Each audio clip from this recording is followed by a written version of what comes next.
Hi friends, welcome to my channel, and if you're here you want to learn about liposomal glutathione, so that's what we're going to talk about. Here. What is liposomal glutathione? Now, first of all, I got my notes here because I don't want to miss a thing.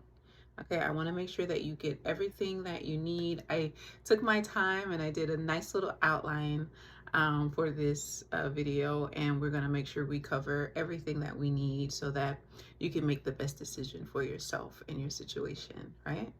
Um, so here we go. What is a glutathione? First of all, it's a molecule, right?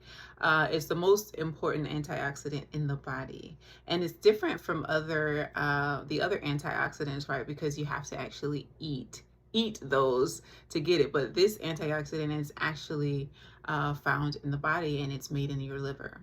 So that's the first thing.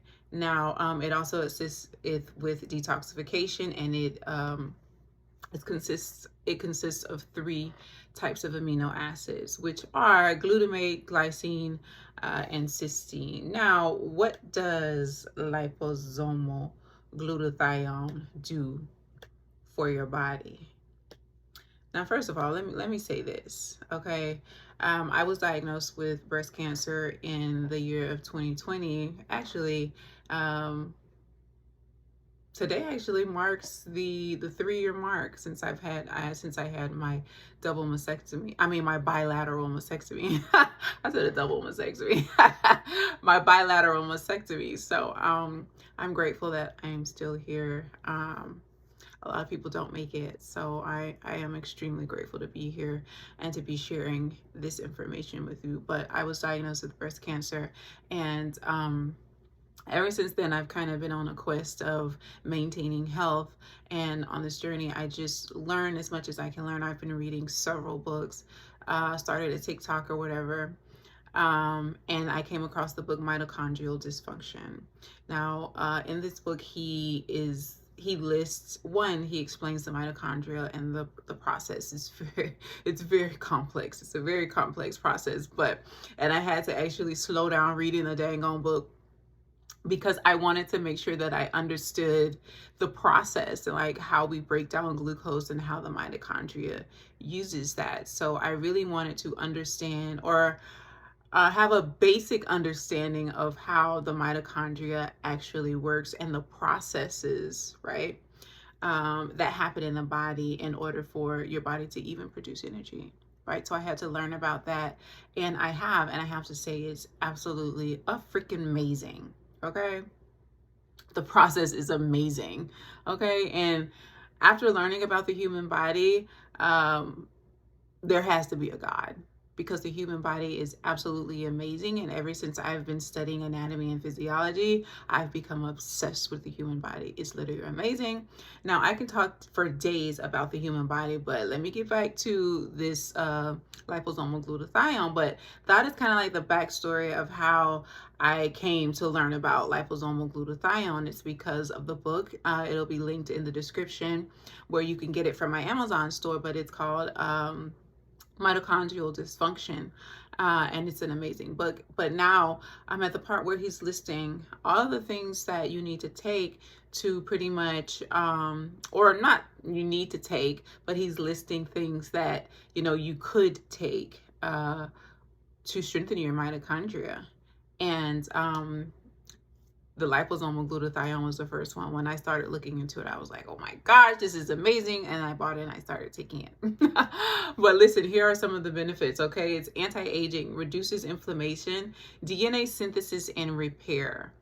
Okay, now anything that happens with your mitochondria is going to be anti-aging.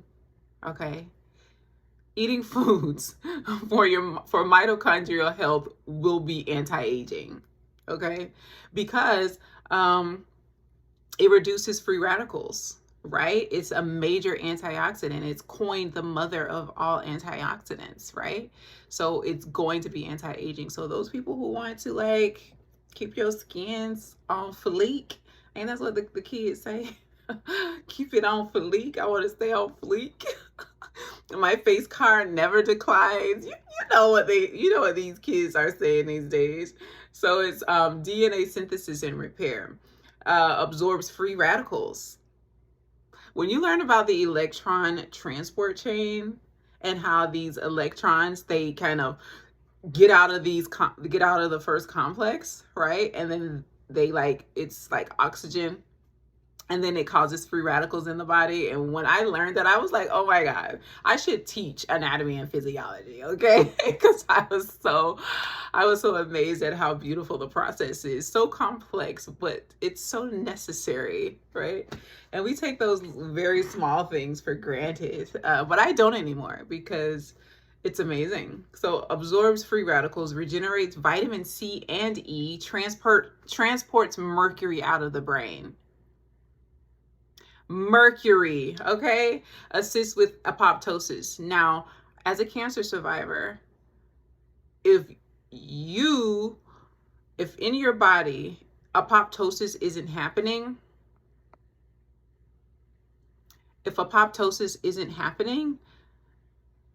you're likely to get cancer, okay? Because apoptosis is cell death. It's a programmed cellular death for these bad cells that go rampant, right? Your body has a natural system, that automatically kills these cells. And if this system isn't working because of your lifestyle and your environment and what you're eating and stuff like that, you got to be careful. So taking liposomal glutathione is going to, it's gonna help you out in that area. Okay, so we got that. Assists with apoptosis, reduces infection, okay, reduces cancer and degenerative diseases. Okay, friend. Enhances athletic performance. So all of you people that like to work out all the time, here we go. Detoxifies chemicals, pesticides, EMF radiation, and alcohol. Improves insulin sensitivity, treats autism spectrum disorder. Can you believe that? Now, this is an excerpt from the book, because what I got from the book was like more than I got from any other part of research. So that's an excerpt from the book. Okay. Now, what foods contain glutathione? Okay, so the body naturally does it, but you can also eat foods to help promote it within your body, okay? And these foods are cruciferous vegetables. And in my research, broccoli sprouts. And you can make broccoli sprouts yourself. It's very easy to do.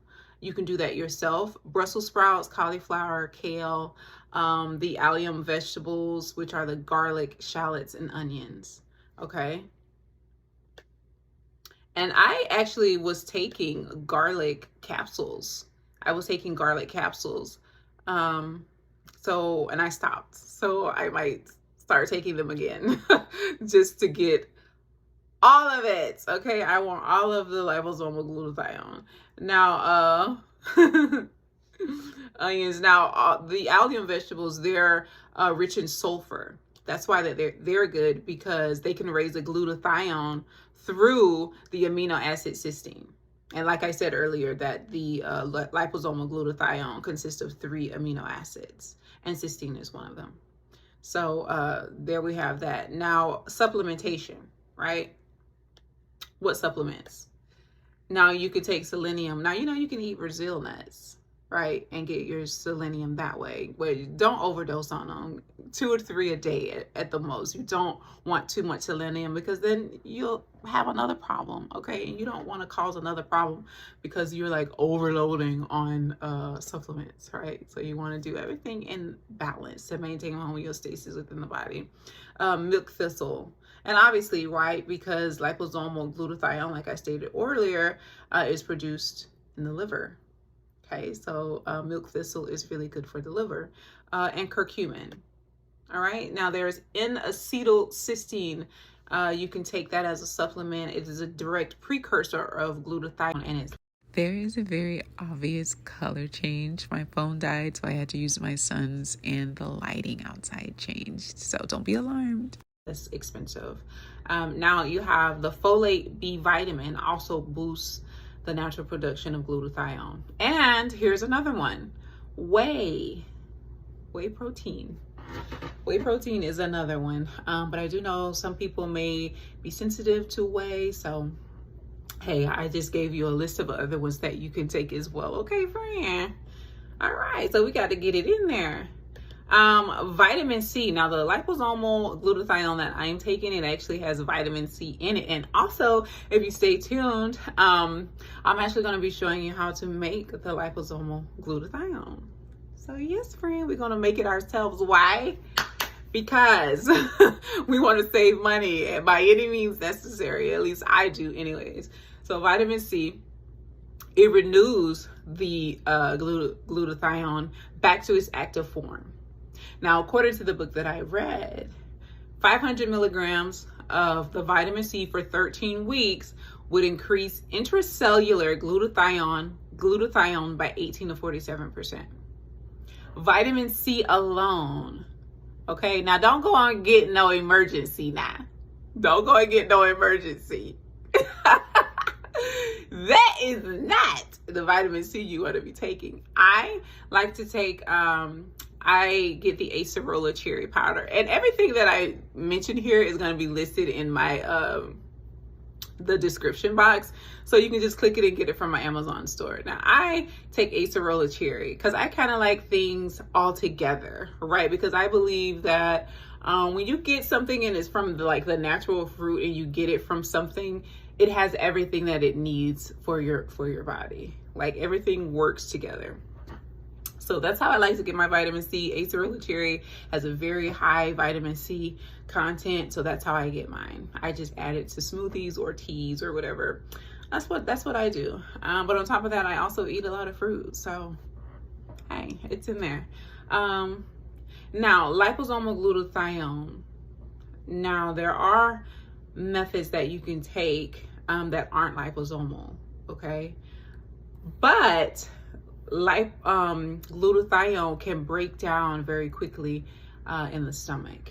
So you may have issues absorbing it, actually getting it absorbed because it can't get through the stomach, right? Because of the acid there.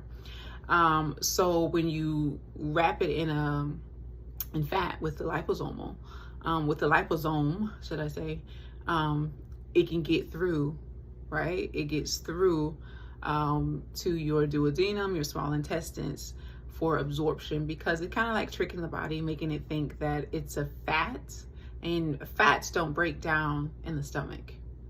So it's kind of like tricking your body.